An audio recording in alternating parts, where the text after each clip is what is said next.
BRS government ఏదైతే ఉందో చే 10 సంవత్సరాల్లో చాలా వాళ్ళు చాలా తప్పులు చేశారు. లేకపోతే కాళేశ్వరం అవ్వచ్చు, మిగతా చాలా వరకు చేశారు అన్నట్టు.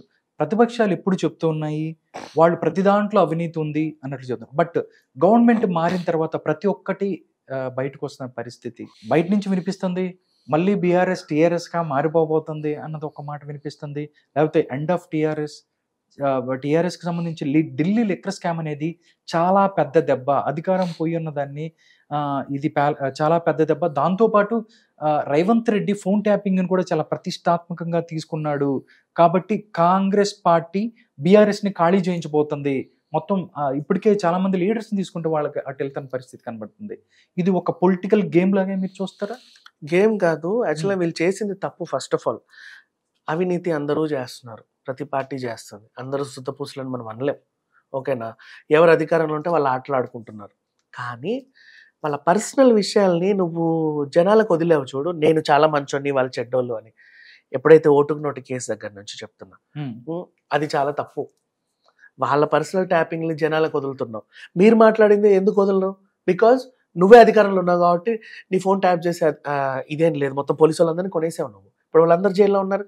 ఒకరి తర్వాత ఒకరు పోతున్నారుగా.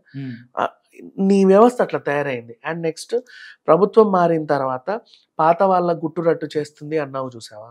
అదేంటంటే ఎవరైనా సరే ప్రభుత్వం మారే ముందు, ఎలక్షన్స్ ముందు సచివాలయంలో ఫైళ్లు తగలబెట్టి అగ్ని ప్రమాదం అంటారు. అగ్ని ప్రమాదం జరిగిందండి, ఆ ఫైల్ అన్ని తగలబడిపోయాయి, ఏం చేస్తున్నారో అర్థం కావాలంటే అంటారు. ఎందుకంటే ఫోన్ ట్యాబ్కి సంబంధించిన హార్డ్ డిస్క్ తీసుకెళ్లి మూసీ నదిలో పడేసారు.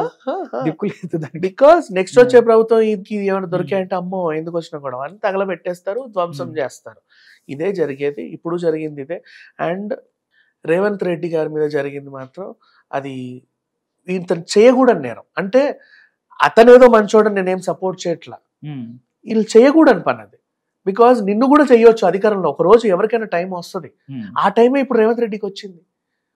నువ్వు ఎంత హింస పెట్టావు, ఇంటికెళ్ళి తీసుకొచ్చావు, కూర్చుంటే లేపావు, లేపితే కూర్చోబెట్టావు, ఎట్లా పడితే అట్లా అరెస్ట్ చేసేసావు, జనాల్లో బాగా నెగిటివ్ చేసావు, ఇష్టం ఉన్నట్టు మాట్లాడావు.